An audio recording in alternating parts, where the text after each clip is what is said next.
Director. I'm Amy Goodman with Juan Gonzalez. Thanks for joining us.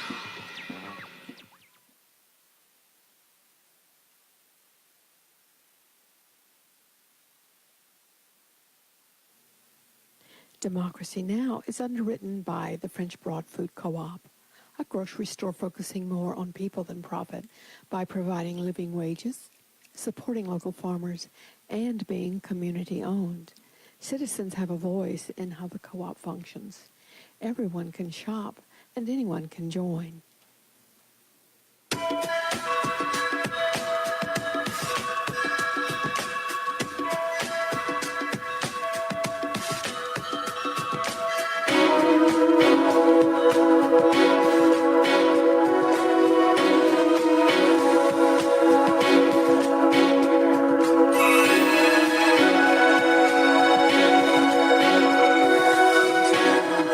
LP 103.7 Asheville.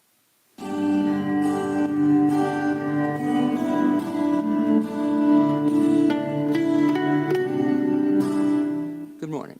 You're listening to the Blaine's World Show, heard each Wednesday here on the new WPVM LP in Asheville, North Carolina. You can also listen online at www.wpvmfm.org, and also hopefully we're going to be on Facebook Live now, so if you're watching, go out there in Facebook Live land.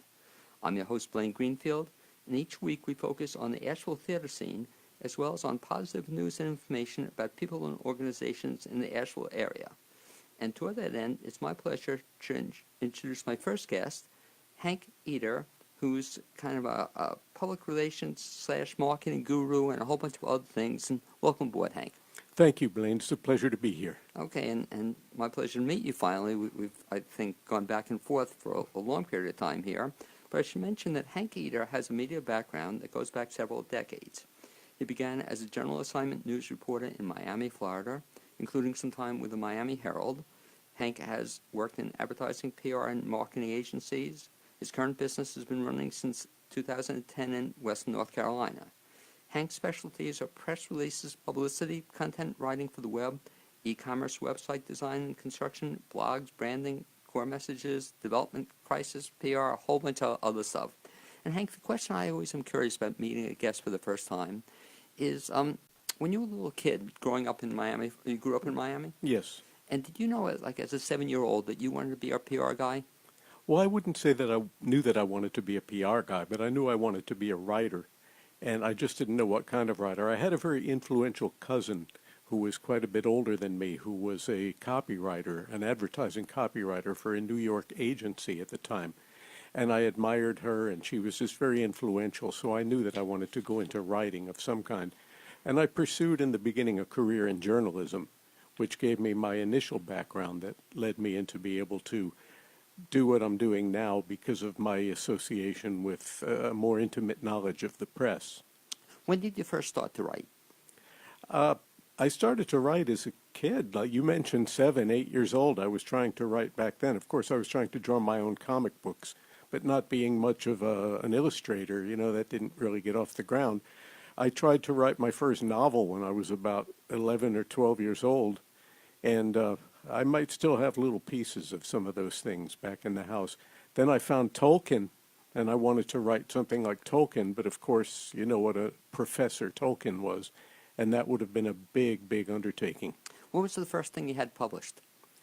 Well, I would say that was in the field of newspapers. My publishing really was in the field of newspapers, and I've had some magazine stories published.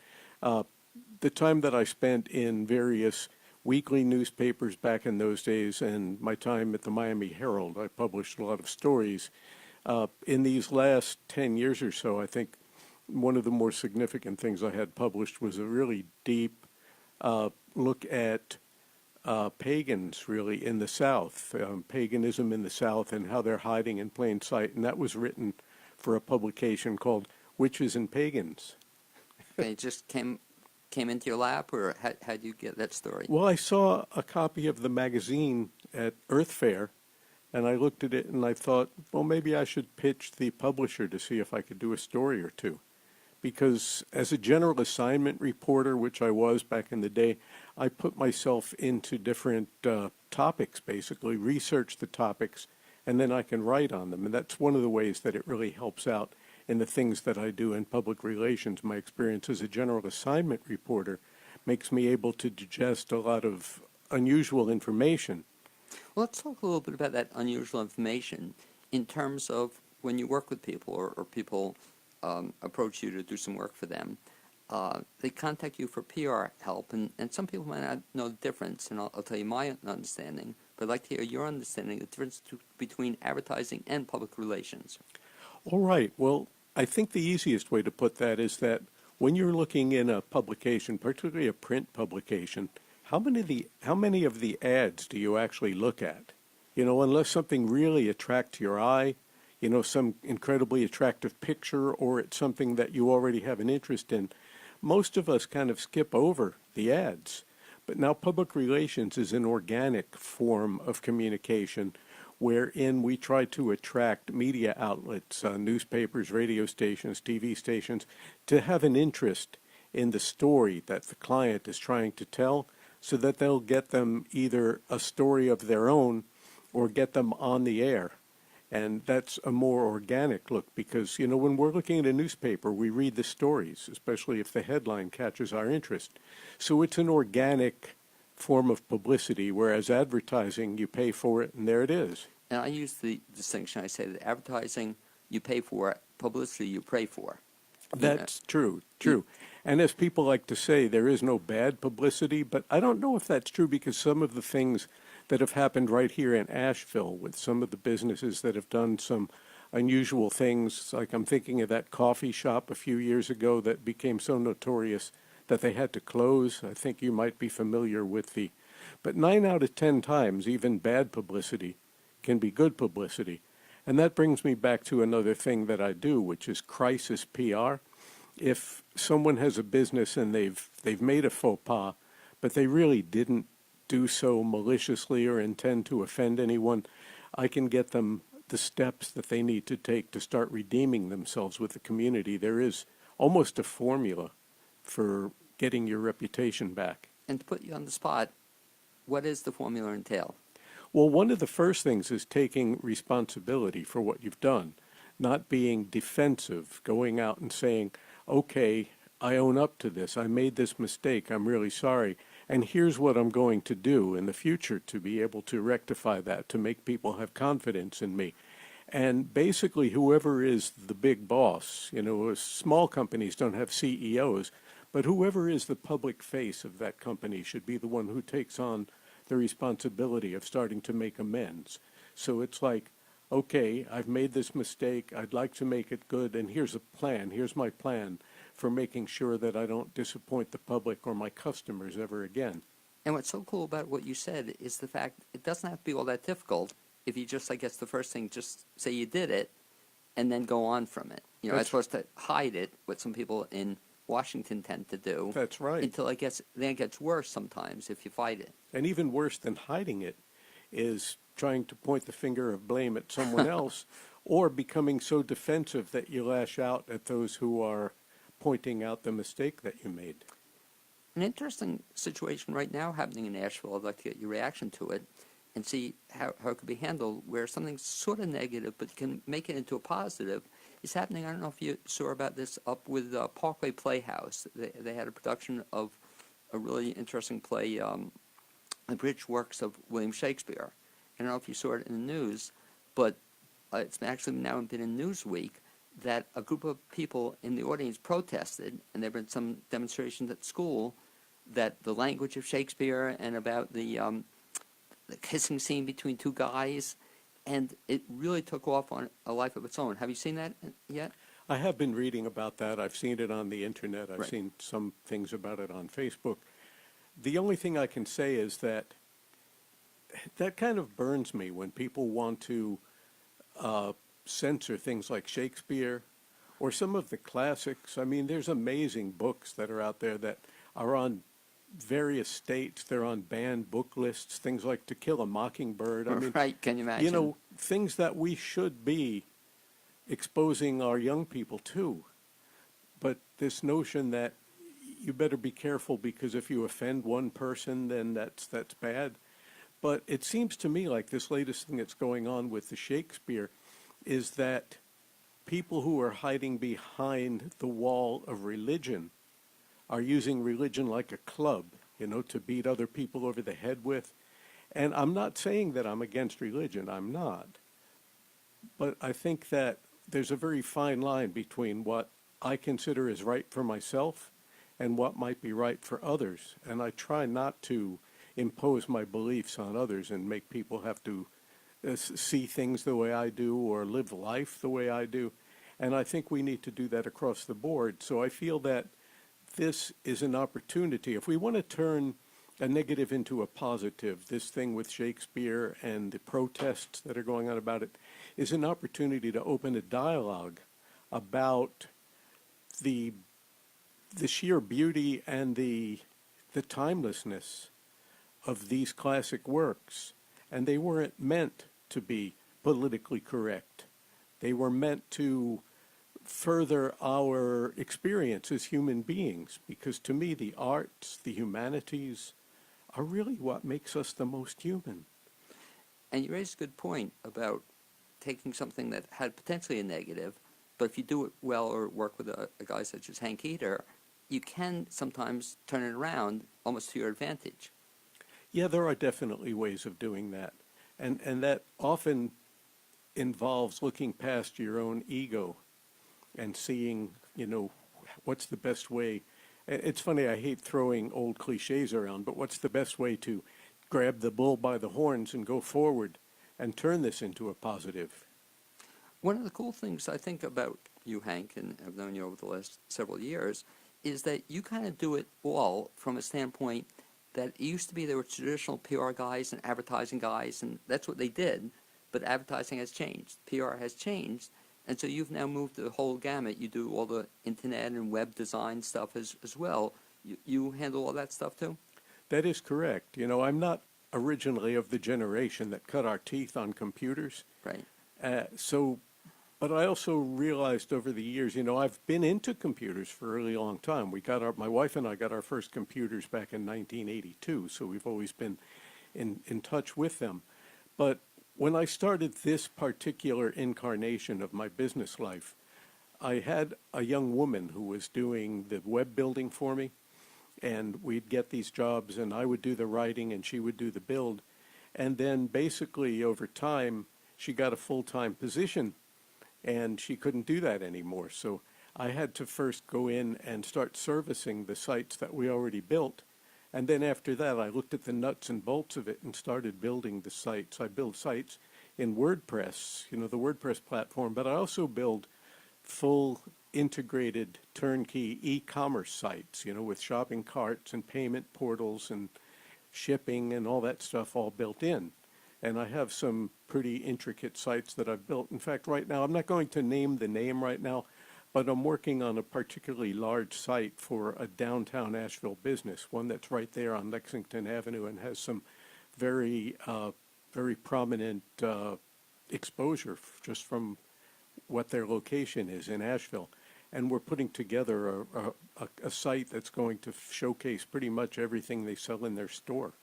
And what I hear you saying here is the fact that if you're a business or a nonprofit, whatever it is, you can no longer just rely on one thing. In other words, and even if you have a great website design, you have to get the word out for it. Mm-hmm. And so it used to be people would just say, I put a website out and then wait for business to come in. But you need more than just that. Right. I mean, you could have a website and it can just sit there. And you can have a website and you can learn to take advantage of certain SEO practices, that search engine optimization. There's crawlers out there that are looking for your site. People type in a phrase and your site should come up. And there's ways to do that. And it's not as big of a mystery as some people believe it is. And when I do writing for the web, like if I designed your homepage, for example, I would use some of the best practices that are involved in getting the search engines to find your site. And that involves keyword terms, it involves some metadata, which I won't get into what that is, but it also involves a certain hierarchical structure of the site where the keywords lead to other pages on your site because the crawlers want to find a certain hierarchical structure on your site.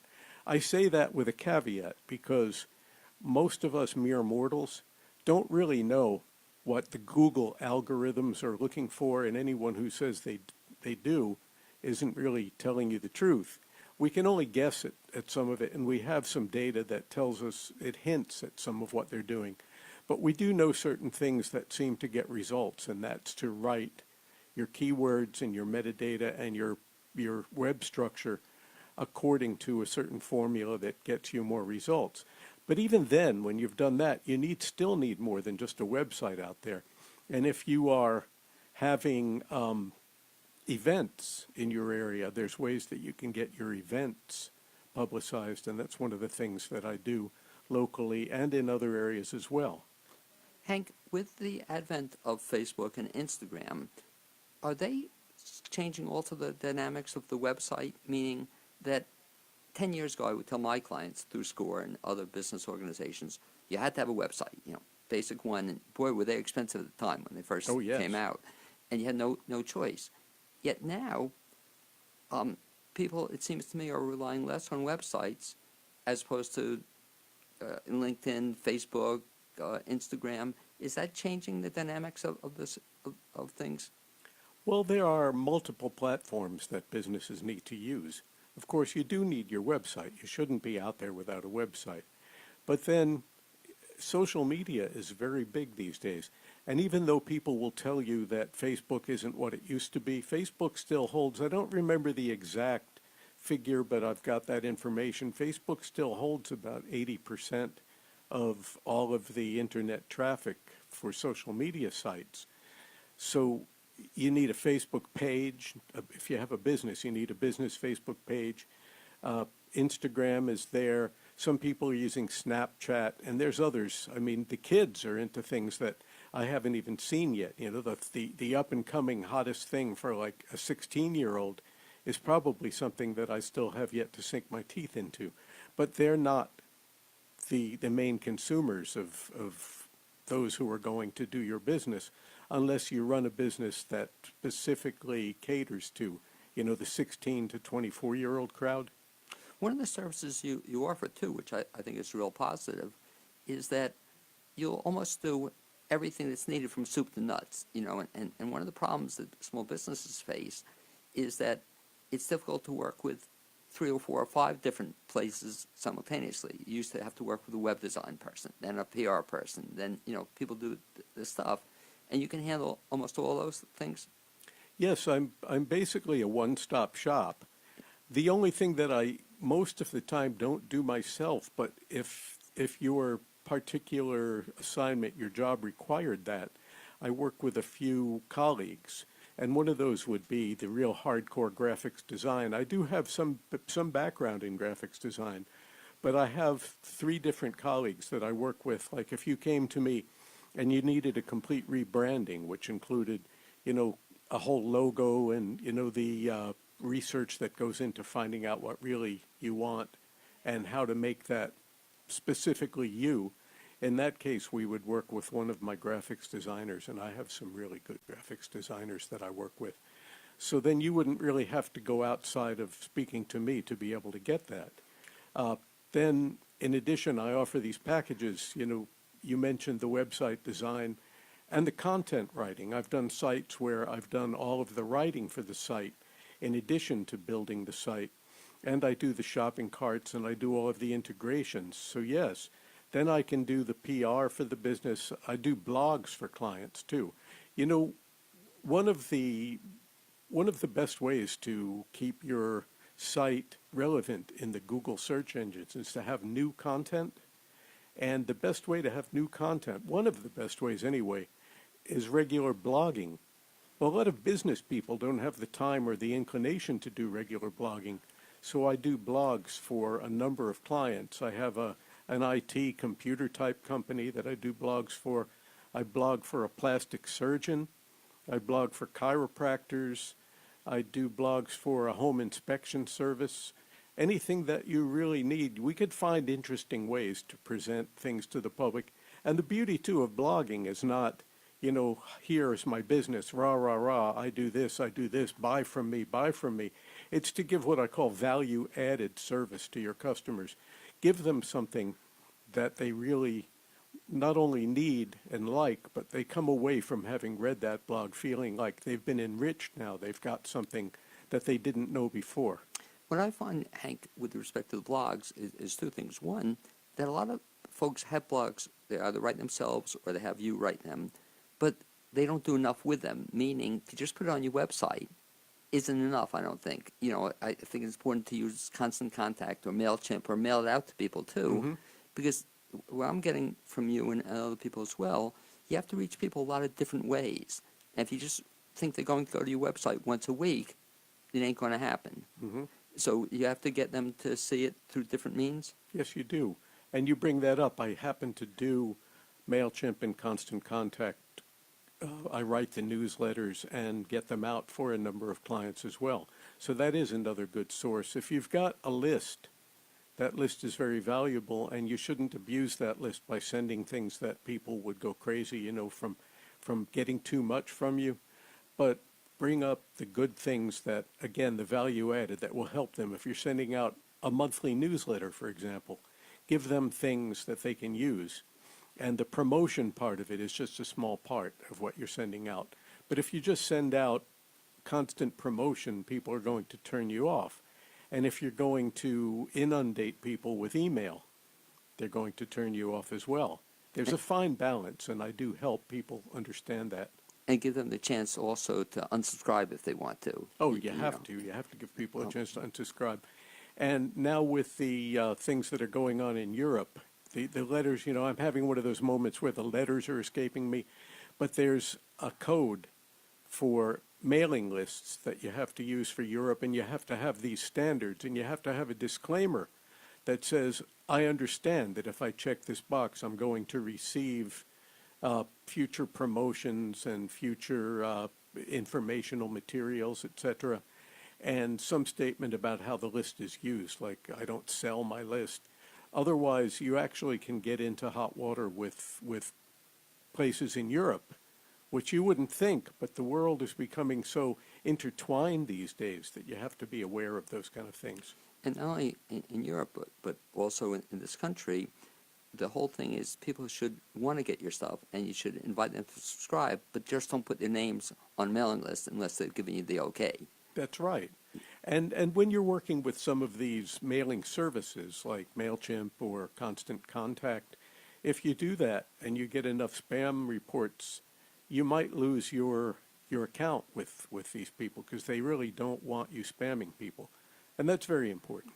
The other thing, back to blogging, which I agree with, it can be very helpful, very important to a business, is the fact that some people, if they choose to do it themselves, Hank, I find they get too hung up on it, meaning if they just accept the model, they want to share information, and it doesn't have to be 1,000 words. I think the classic guy is Seth Godin, is that how you pronounce his name? Does blogs every day, but sometimes they're 10 words, you know, sometimes they're 2 words. And so it's just getting information out, but you don't have to get hung up on having to write a book every time you're putting out a blog, and that's what people get scared of, I think. That's right. I think, though, the commonly accepted practice, if you're putting out a blog, like if you're going to blog, say monthly or twice a month, or sometimes even weekly, for best practices, it should probably be between 500 and 700 words, no more than that. You'd be surprised how quickly you could use up 500 or 700 words. But people don't have the time to look at some giant, you know, unrelenting block of type. So if you keep it short and sweet and focus on things that people want, they're more likely going to read it. Another thing, too, is that this is a world where video is very important, and you could put out video blogs as well. Just say a few words about your message and post a video to your blog. Talk about something else you do, Hank, that somehow, I don't know how you hooked in with him, but our mutual friend who's listening, I'm sure, Stephen Schulman. Hey, Stephen. And you also helped him now with his first book, and it's an interesting book, My Uncle Gloria. How did you get involved in that project?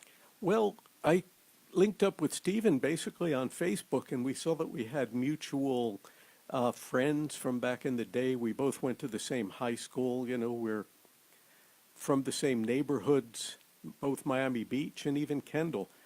And he noticed some of the things that I do, and he got in touch with me and asked what ways I might be able to help him. Since then, I've been reading his book, My Uncle Gloria, and that title is not an accident, My Uncle Gloria. And it's an interesting look at how his macho uncle at 66 years old underwent a sex change operation, and it brought back together a dysfunctional family. It's a very, very poignant and interesting and yet gritty look at Stephen's life. It's not totally about Gloria. It's about the changes, that Stephen went through growing up and the realization that made him the man that he is today, which is actually quite an admirable individual. So, My Uncle Gloria can be found on myunclegloria.com, and that book can be bought either through that site or on Amazon. It's an amazing story, as you said. You have to read it to see what Stephen has gone through in his life. And like you, I certainly encourage folks to get a hold of it. But back to, so you hooked up with Stephen, who's a mutual friend. And so what were the kinds of things that, working with you, that you helped him with? Well, so far we're in the formative stages of some of the things that we're doing. I created some social media events for him around some of his book signings. I did a little graphic for him that he shares around when the book signings are coming up. And right now I'm working on a list of media outlets and working on getting him booked on radio shows. That's one of the things that we're doing together. And I'm sure it's going to lead to doing press releases and other things. So far we've been in a getting to know you stage, and it's been a lot of fun because he is a very interesting and unique individual.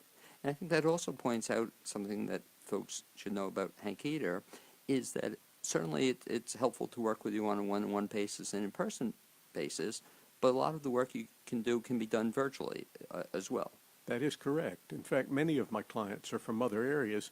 It's only about the last 3 years that I've started building clientele here in Western North Carolina. And I do that through meetup groups. In fact, this afternoon I'm going to a meetup group that's at the Yow restaurant on Smoky Park Sure. Highway at 11:15, and it's one of my favorite meetup groups. What's that group? It's called Incredible Towns Meetup. It's hosted by a guy named Choya Hardin, who's got his pulse in everything that has to do with business in the Asheville and surrounding communities. And it's just an opportunity for people to get together, share their cards, share what they do, meet, schmooze, and get to know people. I've made some good friends through these groups, and I've gotten some good business through these groups. By the way, off the air, remind me, give me the contact. I'd like to contact him to do a show on that as well. He'd be a good person to Okay. have on a show. If you can. But let me ask you something else, Hank, and it just seems like you're involved in lots of different things. You were telling me off the air that, quote, in your spare time, you now have a new website you're developing for some other projects you're working on. Yeah, there's two things I'd like to bring up. One of them that I was talking about was that I have a lifelong friend, somebody I've known since we're teenagers. His name is Mark Liu, and we've written some screenplays together. We've got screenplays. Some of them are small, low-budget kind of films, and one of them is a sweeping saga of a family that came from Cuba, and a kind of historical fictional look at some surprise that launched the Mariel boat lift and affected the whole family. And that can be found at leaderscreenwriters.com. And there's another thing I'd like to bring up. That's Leader, L-E-D-E-R. That stands for Lou and Eder, leaderscreenwriters.com. Another thing I'd like to bring up is that I have an online course which teaches a lot of the concepts of what I do, and that's called self-propelled marketing, and that can be found at the little hyphen, self-propelledmarketing.com, and it's an online course to teach small business people some of the street tactics, the guerrilla tactics that they can use to start drawing publicity for their business. It's some of the things that I do, and it's something that I recommend to every business owner to really get involved with. I'm going to ask you for one other website. So we have the screenwriting, we have the course, which I hadn't known about, and then lastly, if people just want to find out about Hank Eder in general or about some of the publicity and PR work you do, what's the best bet for that? Come to hankeder.com. That's Eder. Hank, like Hank Williams Jr., hankeder.com. And the number to reach me in Asheville or anywhere is 828-689-5787. I'm always there. Well, you might call it. I might not be there, but I'm the one who's always there to get back to you. As a small business, I keep my clientele manageable, and if you call me, you get my attention. You don't speak to account executives. You're never shuffled off to anyone else. You'll always get to speak to me, and I'll work with you every step of the way. And hopefully listeners can learn one other thing from Hank Eder, and that is if you notice how he just read his phone number. I was very impressed with that. Because the worst, Hank, you ever call somebody and say, or they leave a message, call me at Google. Exactly. And they don't repeat it, and they go so quickly. Just take your time sometimes leaving an important message like that. That's right. And anyway, Hank, I'd really like to thank you for being my guest this first half hour on the show today. Got a lot out of it and found out that you do keep busy. Yes. And you're working on, seems more than one project at a time. So I commend you for being able to do that. Yes, for sure. And Blaine, it's been my pleasure to be here with you today. Okay, and it's great to finally meet you, and hopefully we'll be in touch. Hopefully. Okay, great, Hank. Thanks again. And as Hank works his way out of the studio, I'd like to mention that underwriter support for WPVM is made possible by the French Broad Food Co-op, a locally owned grocery store focusing more on people than profits, but providing living wages, supporting local farmers and producers, and being community-owned. More information on the web at French Broad Food Co-op. I'd like to recognize now two upcoming theater productions that will be happening in the Asheville area, and that's great, as my producer Amy is adjusting the screen here for Facebook Live. And Amy, one other thing, Amy, just move the camera just a little bit over to shift it that way. And as Amy's doing that, I'd like to mention these two shows are happening right now in the Asheville area. One's at, if I have it here, I think, Attic Salt. Upcoming is going to be the show The Blue Window, and that's going to take place, I think I have it, yep. It's going to be December 6th to 16th. That's a beautiful play, which will be a perfect way to end your year. You can get more information about that at the Attic Salt Theater Company website. Also, right now there's another show being developed by Mark Jones, and it's performed by our Tanglewood Youth Theater Broadway Boot Camp class of 8 to 12-year-olds, Kids Doing Theater for Kids. It's a cabaret-style performance, and that'll be on November 17th and November 18th. You can find more information on that at the Asheville Community Theater website, ashevilletheater.org. It's now my pleasure to introduce my second guest of today's show, and she is Robin Gaiser, who's a musician, author, among other things. And am I pronouncing it, Robin, right? Actually, it's Gaiser. Gaiser. I was going to ask you. Okay, You Robin. can go either way with it. Okay, Gaiser. Sorry about that. But anyway, thanks for coming on board, Robin. Oh, you're welcome, Blaine. It's my pleasure. I should mention that Robin Russell Gaiser. Gaiser, Uh-huh. got it. Holds degrees in English, Literature, and Psychology, and certificate in Therapeutic Music. She has performed professionally with numerous groups and recorded more than a dozen CDs. Her first book, I love the title, Musical Morphine, great title. Thank you. Transforming pain one note at a time, which is finalist in the 2017 Best Book Awards in Health and Alternative Medicine. She chronicles her work at the bedsides of the very ill and dying. In her new book, Open for Lunch, she writes of her random encounters with strangers over lunch in casual settings. Their stunning personal stories take her into her own narrative, often tragic, where she shares lessons about pain, suffering, redemption, forgiveness, healing, and love. And the question, Robin, I always ask my guests the first time I meet them is, how do you get into the field? And we'll talk about the field itself. I guess there are two things. It's kind of the music field and the writing field. Yes. How do you get into both? I think I was born a musician. Maybe I was born a writer. I was born into a musical family, both amateurs and professionals. And so I've been singing, I hear, since I was 7 months old. I am one of those musicians who can play anything, and I memorize, improvise, easily. I also read music, which is a good thing to have. But I love all kinds of music. And so bringing that forward to becoming a certified music practitioner in my retirement through 2.5 years of study,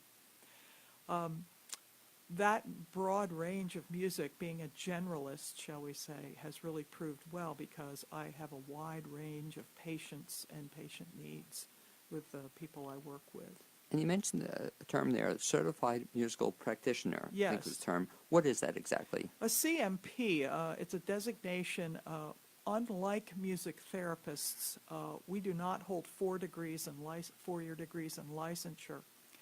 And we do not work from prescriptions, which music therapists usually do. We're the music in the moment. For instance, I'll go to a facility. I'm volunteering now, not working, and I will just volunteer and say, do you have special needs today?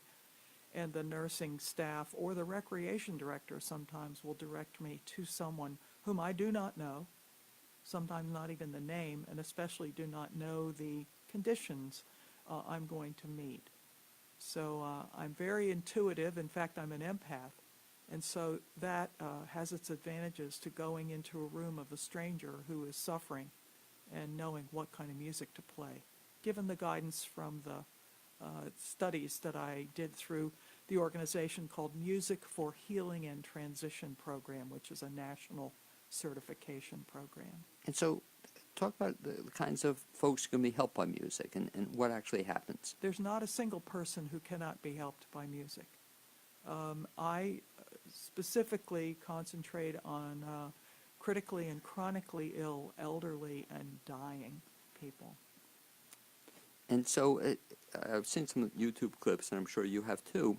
It's just amazing when I'll see the difference that music can make. And talk about, like, when you work with somebody or you sit down with somebody, what actually takes place? Well, it's incredible. I call it a miracle every time because I don't go in there expecting anything. I go in there with what I have to give personally and musically and academically, shall we say, if I combine all those things.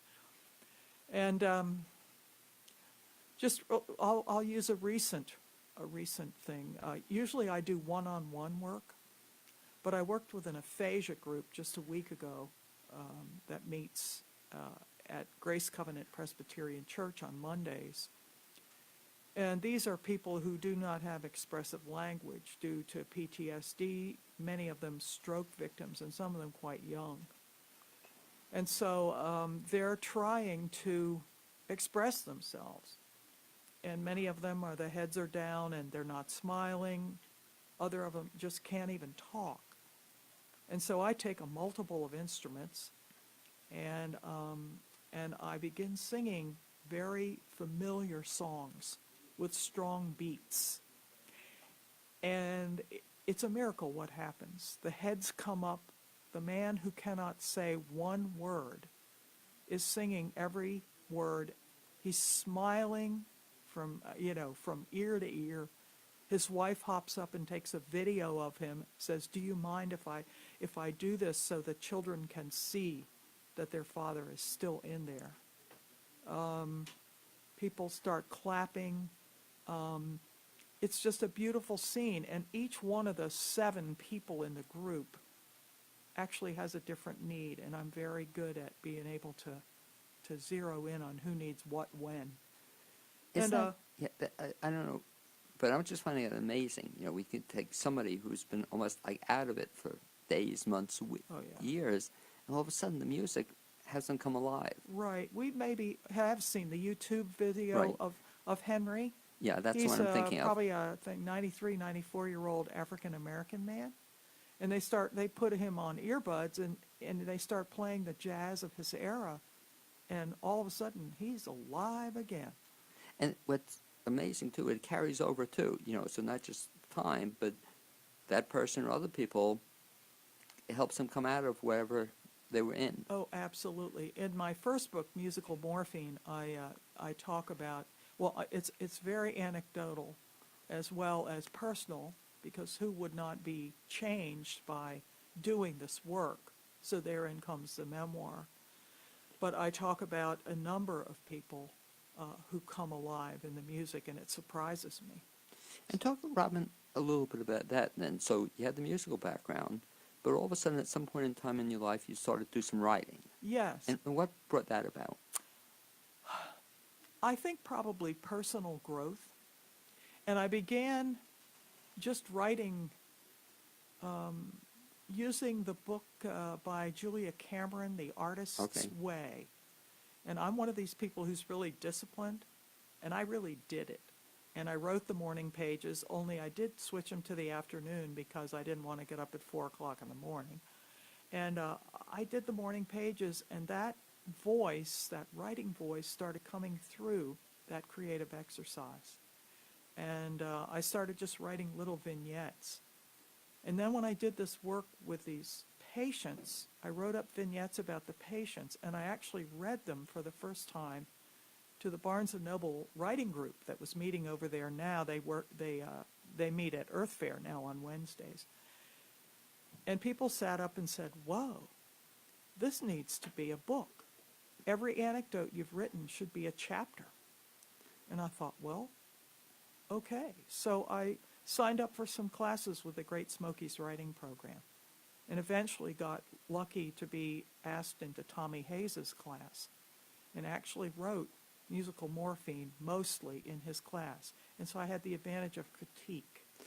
Talk about two things you just mentioned. One, I think is a very positive thing, that if somebody wants to be a writer, everybody's, I think there's stories that everybody has to share. Mm-hmm. The first thing I heard you say is you just have to start writing, and just, like you said, The Artist's Way is a good recommendation for a book. It is. But rather than talk about it, just start writing. Yeah. And just have to do it on a regular basis. And some days I would write over and over. I don't have anything to say today. I don't have anything to say today. Or there's nothing here. There's nothing here, because I'd come home from my job and I was ready to fall in a heap. And then pretty soon the pen would flow.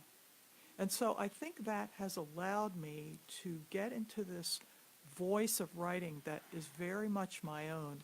When people read either the reviewers who've read Open for Lunch and then the people who read Musical Morphine and are still reading it say it's like we're sitting right next to you. Your voice is so prominent. And also allowing and trusting, shall we say, the pen, because I write longhand.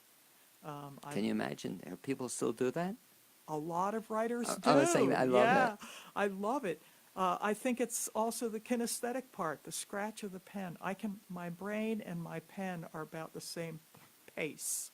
So then you write longhand, then you type it up afterwards? Well, then I dictate it into my word processor.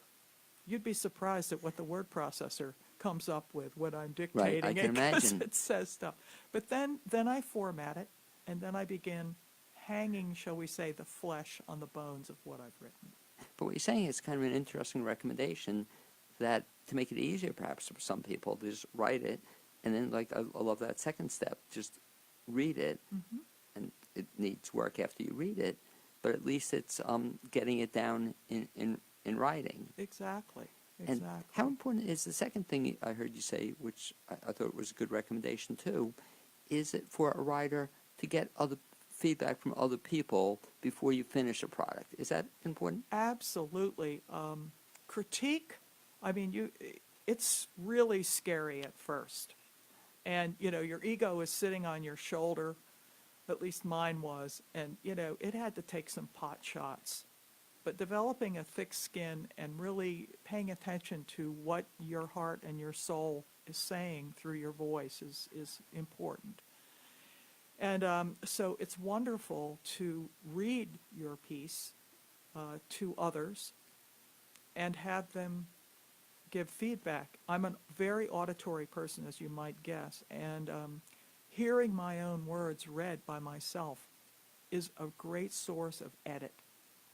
And then in the classes at Great Smokies, you're producing 18 to 20 pages every 4 weeks and presenting them to a pretty astute group of writers who are going to, in a very well-disciplined, shall we say, way, say what works and what doesn't. And that has been immeasurably helpful.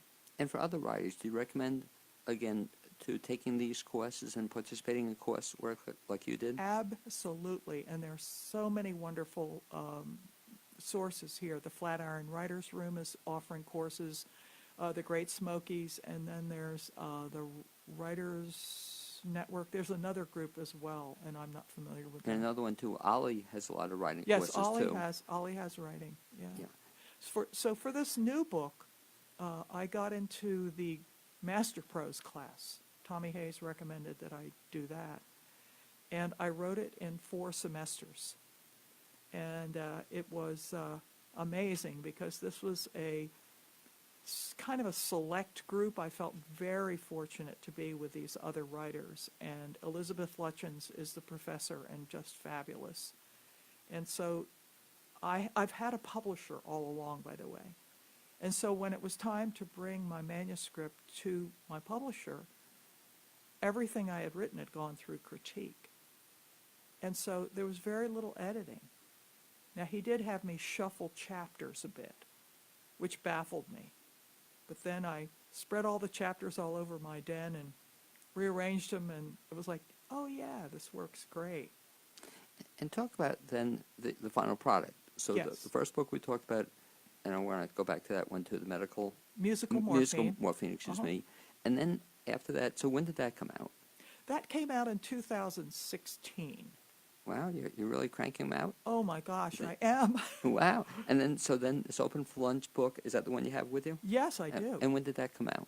It hasn't yet. Oh, it hasn't? Oh, really? Yes. Well, Friday at 6 o'clock, that's the 16th, this Friday, at Malaprop's bookstore, Open for Lunch will be released with a reading, a signing, and a celebration. How exciting is that? Free then? wine and light refreshments. Boy, is that exciting. It is. No, so the first book, you didn't have a release like that? I did. Okay. I did, but not at Malaprop's. Okay. And so it's going to be available starting on Friday. Friday the 16th. And when they get the book, then I'll ask you to give the Reader's Digest version of what the book is about. The book is about, I guess, what would be called a strange occurrence. In fact, I'm going to read a little bit. If you would, please. Yeah. And wait, we should be blessed here. So this is the first, even before on Friday night, this is the first reading, maybe one of the first, of this book, from this book, Open for Okay. Lunch. A woman stood in line ahead of me at the subway in Walmart. Her lavender gray hair, thinning so that her beige scalp peeked through unkempt curls, made her look kind of old. She wore no hat or boots up here in this Adirondack climate.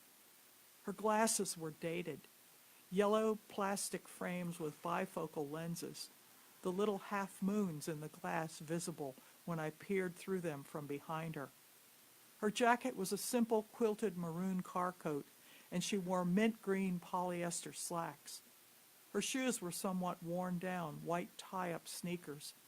I could not see her socks. My analytical inclinations actively engaged, as they always did when I was drawn to someone new. Who is she? Where does she live? Is she from these parts? What's she doing in here today? Is she alone? We both moved down the line ordering our sandwiches. She dug into her overflowing black handbag and pulled out cash to pay for her food, then turned with her tray. I saw her face for the first time. That's when something shifted in me and I spoke to her. I didn't understand what happened. I'm by myself and it looks like you are too. Would you like to eat lunch together? And I'll end there. She does end up eating lunch with me. And I begin this practice of asking perfect strangers, especially people who do not look like me, to eat lunch with me. It's been going on for 14 years. I have never been turned down. And this astute master prose class caught on to that phrase, something shifted in me, and asked the question, what was that shifted in you that made you ask that first stranger to have lunch with you? And at that point, I didn't understand. But these lunch stories, these people I have had the pleasure of having lunch with on the fly, have then become the backdrop for informing my own story.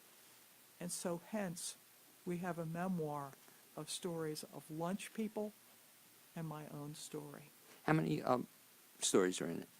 12 Hawk. 12 different people. 12 different people. And there are, I mean, I've asked tons more. And what is so special, 2 of my lunchmates will be anonymously in the audience on Friday at Malaprops. So I've made friends. I was just going to ask you, so the people you meet, you stay in touch with some of them? Yes, I do. It's been quite special.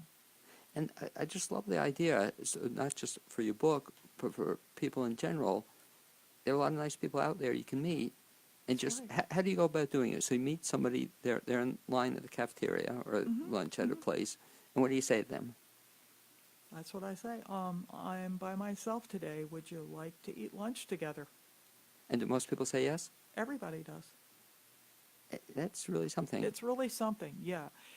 And you know, there's an underlying message here, and I think it's really important. I'm reaching across the aisle, shall we say. I have no idea who these people are, just like I have no idea who the people are I give music to. And I think my empathic self senses something in these people. I'll just spot somebody and say, oh, wow, you know, I'm by myself today. I think I'm going to ask that person to eat lunch with me. So. Does anybody ever turn you down? Nope. Nope. Now, there have been, and that's in the book, there have been 2 times when I did not end up eating lunch with two different women, but their reasons were lovely and gentle and kind, and it was not an appropriate time to do that. Now, you mentioned 2 women. Do you ever sit down with guys, or is it all All women? the time. Yeah. All the time. And your husband doesn't get jealous? Nah.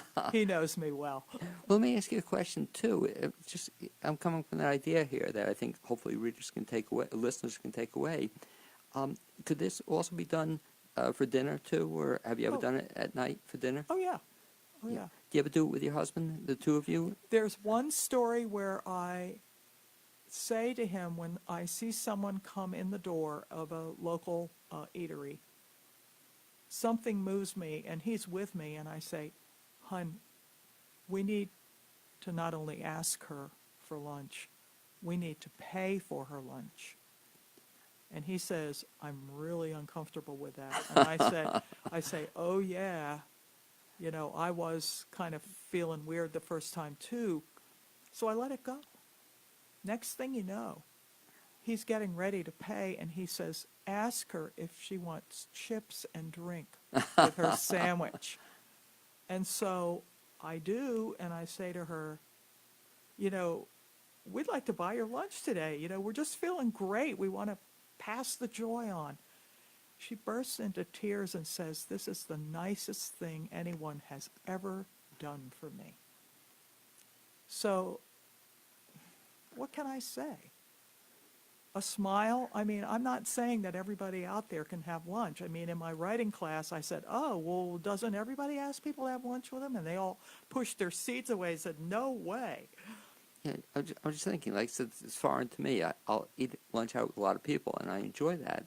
But I've never done this. Maybe it's time for me to try. Yeah. Or I guess that's what one of the takeaways maybe they can get from your book is if they've never done it before, you'll invite them to just try it. Sure, try it. Or smile at somebody. Do something to reach out. I think we're in such need of that right now in our country. Many people are feeling lonely and lost. And I try to ask people who don't look like me. And that is kind of risky in a sense, because that's making an assumption that they're different. Well, in a lot of ways, we are so alike.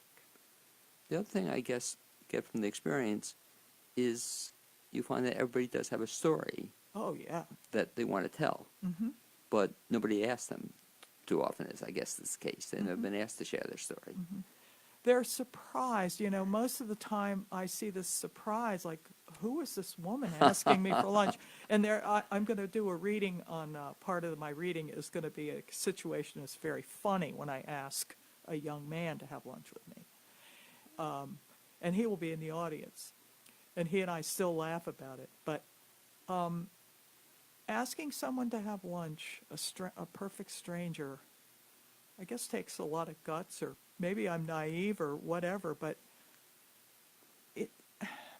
it's very beautiful. And I become a listening presence. I have a background in psychology and counseling. And so instead of being the musician giving the music, I am now the author. Or I don't even know I'm the author when I'm doing the lunch. I'm not saying, oh, wow, I'm going to harvest this for my book. But the stories that stay with me are in the book. You have the book with you. Can you share just a little bit more from the book? Let's see. Well. I just love okay. the concept. Okay, I'll give away the funny one. I Okay. really shouldn't too. So I'm at Luella's barbecue. James Taylor is blaring in my mind. I'm going to Carolina, and I am famished. So I get in the ordering line, and I notice a young man and in front of me, and so here's what happens. I was a second in line. Let's see. A young guy stood in front of me at the counter and gave his order to a young, blonde, dreadlocked, multi-pierced woman sporting a black Luella's T-shirt and large black framed glasses. I love going in there. Before he stepped away from the counter, the notion hit me, as it often does. So I spoke to him. Hi, I'm alone for lunch. Would you like to eat lunch together? He turned to face me, then backed away, wrinkled his brow, and gave me the once-over. Oh, no, not that, I said. I'm only asking for lunch.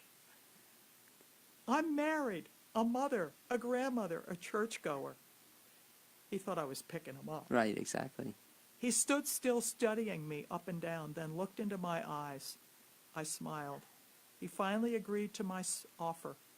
I spotted an empty table and pointed my finger that way. That one okay? I asked. Sure. How many people have you had lunch with over the years? Oh, probably 50. 50. I'm just trying to think how I would react, if he came up to me. Yeah, and I think, I was talking about this with a friend the other day, and, it's a guy. And he said, it's really different if I were to ask a woman to have lunch with me, a stranger, in this climate. He said, I don't think I have quite the freedom that you have to do it. It's interesting, and that it's almost. I mean, it's just amazed at this concept. And I can see the book. As you're talking about it, and people would enjoy the book. When they read the book, what do you want them to get? What's the takeaway? Well, my story is woven throughout, and there's, I've had a pretty rough go of it. But I regret nothing. I've had a wonderful life despite of the rough goes. And the story really is a story of redemption and forgiveness, hope, inspiration. And that's what my reviewers are coming away with. I'm only telling you the lunch stories. My story is woven in throughout because these lunch mates have helped me understand who I am and why something shifted in me to ask a stranger to have lunch.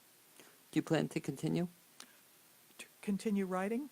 No, also to asking strangers for lunch. Oh, Lord, I had lunch last week with somebody. Now, Oh, yeah. Now, will that become the basis of book 2, or what happens? I don't know. Right now, I'm trying my hand at some fiction writing and having a blast. I've never written fiction before. Okay. So, Isn't that cool that you can change your life around, and you certainly being a great example at any point in time? yes. Becoming into the music, then the writing, and what's in the future, we don't know yet. Is that correct? We just don't know. I was asked to give a TEDx talk last year. Who knew? And that's on my website, which I'll share. Please. www, of course, Robin Gaiser, ROBINGAIS as in Sam, ER.com. And right on the front, you just go to the home page and hit the button, and there's the TEDx talk. And can you get information also about the two books? Yes, they're available through Pisgah, Pisgaa Press. They're at Malaprops, they're at Barnes & Noble. You can order them at any bookstore, and they're all on Amazon as well. And in fact, Musical Morphine is a recorded book, so it's on Audible, Spotify, and iTunes. Great. I'd like to thank you, Robin Gaiser, I have the pronunciation right now, for being my guest the second half hour on the Blaine's World Show. Also thanks to Hank Eder for being a guest on the first half hour, to Amy Prisnash, my producer, to Shelley Lieberman, a special shout out for helping us with Facebook Live today, and to Zuzu Welch, who provided music you'll hear at the beginning. You heard the beginning of the show, and you'll know hearing at the end. Look forward to having you join me next Wednesday here at 9 a.m. here on the new WPVM LP in Asheville, North Carolina. Thank you. You're